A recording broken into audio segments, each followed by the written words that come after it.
Hari Om. Let's start with the prayer. Om Samasta Jana Kalyane Niratam Karunamayam Namami Chinmayam Devam Sadgurum Brahma Vidvaram Vasudeva Sutam Devam Kamsa Chanura Mardhanam Devaki Paramanandam Krishnam Vande Jagadgurum Tvameva Mata Cha Pita Tvameva Tvameva Bandhuscha Sakha Tvameva Tvameva Vidya Dravidam Tvameva Tvameva Sarvam Mama Deva Deva Tvameva Sarvam Gurudeva Deva. Hari Om. We are discussing the means for moksha or liberation, and liberation is moksha is defined as this which is beyond the desha, kala, vastu, parichinnatvam. That means it's not limited by space, limited by time, and limited by object wise. So that which is only infinite is not limited by space, and which is infinite not limited by time, and that which is infinite there is no object to differentiate from. So there is no vastu parichinnatvam. That means limitation by object wise. And that which is infinite cannot be seen, cannot be grasped, and all that is therefore the definition of Brahman involves all the description yadadreshyam agrashyam agotram avarnam atachu stotram tadapani padam nityam vibhuhu sarvagatim susuksham tadavyayam yadbhuta yonim paripasyanti dhiraha. Even though it is infinite, yadbhuta yonim, that from which the whole universe came, by which it is sustained and into which it goes back, that is Brahman. And that's how the Brahman is defined. Now we need to define for moksha. So what is good of knowing Brahman? Unless I am Brahman. Why I should know I am Brahman? Because I am looking for happiness. And limitless alone is absolute happiness. If I have any limitations, it causes suffering. Therefore, since I am looking for happiness, not for Brahman, not for God, not for anything else, not for truth also, what I am looking for is happiness only. And I don't get happiness, and also I am the source of happiness. And the source that I am happiness has to be full, otherwise there will be limitations, and claiming that I am happy at the same time I am suffering. So I had to recognize that Aham Brahmasmi is the only solution to the problem, and therefore there is no difference of any kind. So even in Vaikuntha there is Apratak Siddhi is there as per Bhagavan Ramana, because there is a Jiva difference, Jiva Ishvara difference, Jiva Jagat difference. So all the differences still exist, and there is a hierarchy of Jivas also there. So there is a Taratama Bedham. Taratama means the comparative and superlative differences are there, even in Vaikuntha also. So therefore the moksha, freedom, should be freedom from any limitations, and that's what is called that which is essentially not any limitations of any kind should be there, and that is only infinite. And knowing that Brahman and Atma, Brahma Atmaikya Bodhena Moksha Siddhati na Anyatha. So therefore, na yogena na sankhya karmana nona vidyaya Brahmatmaikatva Bodhena Moksha Siddhati na Anyatha. So therefore, the Vivek Chudamani emphasizes not by any other means, all our means are only for purification of the mind. All that is implied. So, konama bandhaha katamesha agataha katam pratistasya katam vimokshaha. So what is the bondage? What's the name of the bondage? How did it come? How did it get established? And how do I get out of this bondage?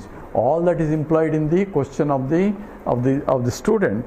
So he is addressing one by one, and he gives you the essence of, therefore the moksha is Brahmatma Vaikatva Bodham, Brahma Atma Aikatvam. How can it be Aikyam unless both denote the same thing? And we went through a definition of Brahman using the Mundaka Upanishad, and knowing that Brahman, you will know everything. And that is what the student is asking, sir, please teach me, knowing which I will know everything. But I cannot know Brahman as Brahman, because Brahman cannot be object of any knowledge.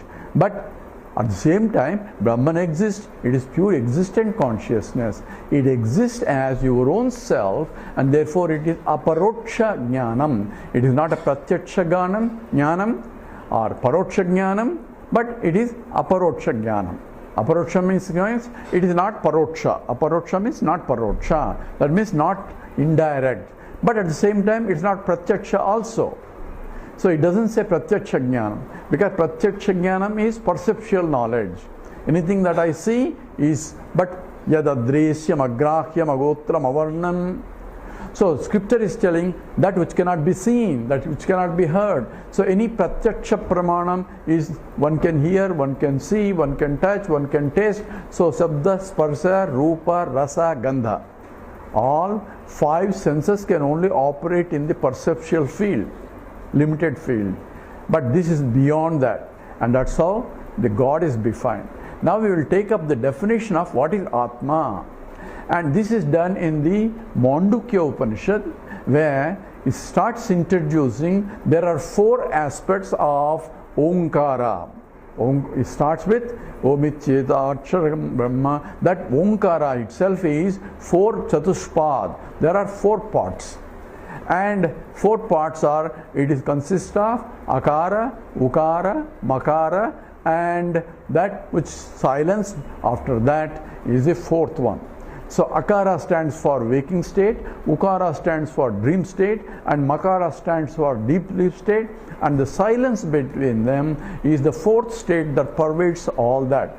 So in the Mandukya Upanishad, the Omkara and the Jiva aspect are together taken in parallel, and it starts with Omkara but ends with analysis of waking, dream, deep sleep state.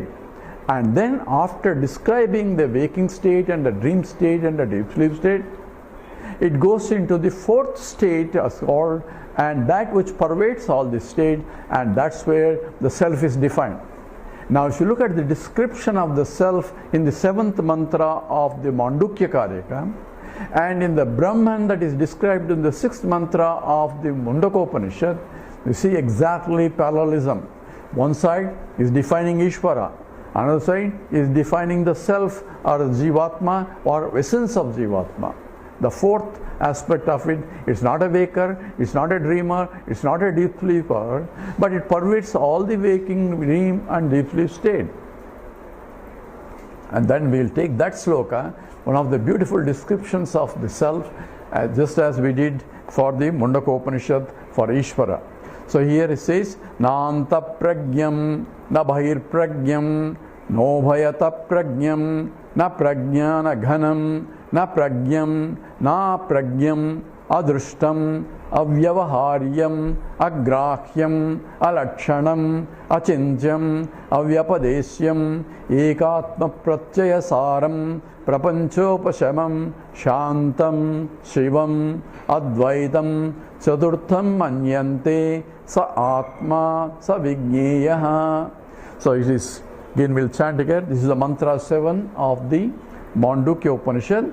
After describing the waking state and the dream state and the deep sleep state, then the description of the seventh mantra in the Upanishad says, Na antah pragyam, na bahir pragyam, no bhayata pragyam, na pragyana ghanam, na pragyam, na pragyam, adrushtam, avyavaharyam, agrahyam, alakshanam, achintyam, avyapadesyam, ekatma pratyayasaram, prapanchopashamam, shantam, shivam, advaitam, chaturtham manyante, sa atma, sa vigneyaha. So that Atma, Sa Atma, Saha Atma, that is the Atma, and Sa Vigneya, that has to be known. How do you know? And this is what the description of Atma, and this description parallels exactly description of the Lord. This is Yadadresyam agrahyam agotram avarnam atachusotram tadapani padam nityam vibhu sarvagatam sasushram sadavyayam yadbhuta yonim paripasyanti dhiraha.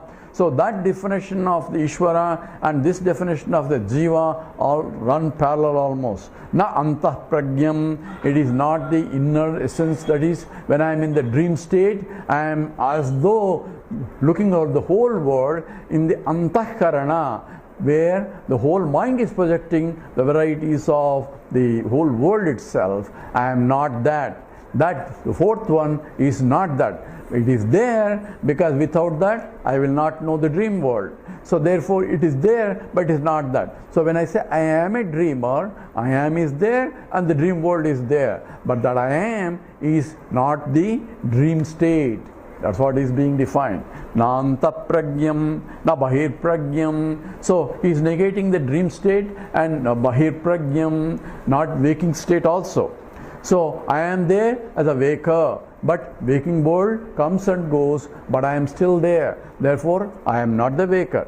So na bahir pragyam, no bhayata pragyam. I am not in between the two states. That is a waking state and the dream state. I am still gliding into dream state. Even that state is also I am not. Na prajnana ghanam. That means I am not even the deep sleeper, where it is undifferentiated knowledge of the existence of or the absence of the subject and object. So in the deep sleep state, I am conscious of what? I am conscious of the absence of the knowledge. Therefore, all I can say is, I don't know. That means I am conscious of not knowing anything. And that's what is called deep sleep state. Na prajnana ghanam. So, na pragyam, na apragyam. So, na pragyam. Neither I am the consciousness of something or knowledge of this or knower of this or not knower of this. It's beyond the known and the unknown. Viditam va, aviditam va. That's what in the Kena Upanishad says. So it is na pragyam, na apragyam. So by negation, at the same time, because of that, everything is known also. And therefore, it is adrushtam, say that which cannot be seen. And avyavaharyam, that cannot be transacted. So both the jnanendriyas and karmendriyas do not function to know who I am. I cannot see who I am. So I cannot say I am this. Therefore, any perceptual cannot be, I cannot see. At the same time, avyavaharyam, I cannot transact with it, even though I am there in every transactions. All that is implied. If you look at the other statement of Ishvara, they also adresyam, agrahyam, agotram. So their description is exactly parallel as it is here. This is agrahyam, same word is being used for the Atma also. Alakshanam, that means it doesn't have any description. So there it says avanyam. So here is alakshanam. That means lakshanam is attributes. It doesn't have any attributes for me to describe. Achintyam, therefore I cannot think of it. Avyapadesyam, ekatma pratyasaram, that which pervades everything in all things at the same time, it cannot be known. Prapanchopashamam, and all the words, waking world, dream world and deep sleep world, they arise from me, sustained by me, they go back into me. And prapanchopashamam, that is shantam, and which is free from any agitation, that is very peaceful, and that beyond any understanding itself. Peace that passeth understanding. That is Shantam. Shivam. Shivam means auspiciousness. Therefore, that is Shivam. So even in the Vishnu Sahasranama, the word Shivam is there to designate that even the Lord is Shiva. Shiva means the Narayana is nothing but Shiva only. Shiva means that which is auspicious, and that is what it is. It is the most sacred of all. It is Mangalanam cha Mangalam. In the description of the Lord, He is beyond the Mangalam. You see, in this Vishnu Sahasranama, it says it's a Mangalanam cha Mangalam. In the Dhyana Sloka it comes, it says He is beyond, He is the most auspicious of all the auspicious, and that is Shivam. And Advaitam. Advaitam is the word is being used here to designate this non-duality. Non-duality is not monoism. Non-duality is absence of duality. That means even though I am seeing duality, the one that pervades is non-dual. So even though I'm making three states of waking state and a dream state and a deep sleep state, I am beyond all these three states, and that's essentially is being defined as the Advaitam. And Chaturtham Manyante, and it is called the fourth state. Chaturtham Manyante, it's called the fourth state. It's not a fourth, because it's not 1, 2, 3, 4. It is called fourth only by, it's not the waking state, it's not a dream state, it's not a deep sleep state, but it pervades all the three states, and therefore it is different from all the three states. Therefore Chaturtham Manyante, it's as though called fourth state. And Sa Atma, that has to be Vigneyaha, that has to be known. By what? By using the mind, because that is the only instrument I have to know anything. So using the mind in the waking state, because that is the state where I can use a discriminative faculty. Using the waking state only I can realize, using the mind only I can realize, and that has to be called Vigneyaha, means it has to be inquired. To know is, inquiry is required for the mind to know. And therefore, this is the description of the Jivatma. Atma is essentially being defined, and which is same exactly identical to Paramatma. Therefore, Brahmatma Ekatva Bodhena. So the teaching has to be what you are and what is the totality has to be known, has to be equated by Bhagatyaga Lakshana, by dropping out all Lakshanas, because these are Lakshanam. So Lakshanas is, the attributes have to be dropped out. So it is essentially Bhagatyagam. Tyagam means part of it. Bhaga means part. Tyagam means renouncing, partly renouncing, and only taking the essence and equating that. As in, Soyam Devadattaha. This is that Devadatta. The contradictory qualifications of this Devadatta, contradictory qualifications of that Devadatta, we cannot equate. But we equate only this is that Devadatta, we are only equating the essence in the same way that we have to equate the essence, that which remains after this eliminating Anta Pragyam na Bhavik Pragyam no Bhayata Pragyam na Pragyana Ghanam na Pragyam, all that is elimination of not this only, because I cannot define this is Atma. So scripture uses that a process of a negative as a rejecting all things that I am or objective analysis of this, or objective knowledge, or objectifiable entities as not the subject. So subject cannot be defined, and that's what is being defined. Even though scriptures are trying to define it, its definitions are provided for the mind to use the viveka to see in and through what is that, because of which I know everything, and that has to be understood here. And therefore in the description of both the Jivatma and a Paramatma, only essential parts are taken, and that's what is called Bhagatyaga Lakshanam, or Samanadhikaranam, or the equation of the oneness of the two entities that are used in the same in the Tattvamasi statement. All this is therefore essential for moksha. So moksha involves knowledge of I am is nothing but the supreme reality, and that is the only knowledge that is required. Not that I am going to become supreme, or not that I am going to become infinite. Finite cannot become infinite. So I am already infinite, but I do not know that I am infinite, and I am taking finite as I am, and that is the problem. Therefore, Chagainaike Amrutatva Manasuhu. Chagainaike means by giving up only I can realize. What is that I have to give up? Give up all the wrong notions about myself and the wrong notions about the Ishvara, all that I have to give up. But giving up only when I am trying to equate what is the essential truth. Until I am able to do this by proper viveka, that means I should have a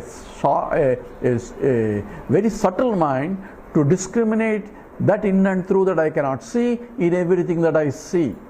So in every thought it is there, because I do not have the knowledge of any thought unless I am conscious of the thought. So consciousness is there in every knowledge, yet I am only paying attention to this and this and this. Objective analysis only I am doing, but I am ignoring that because of which I know everything.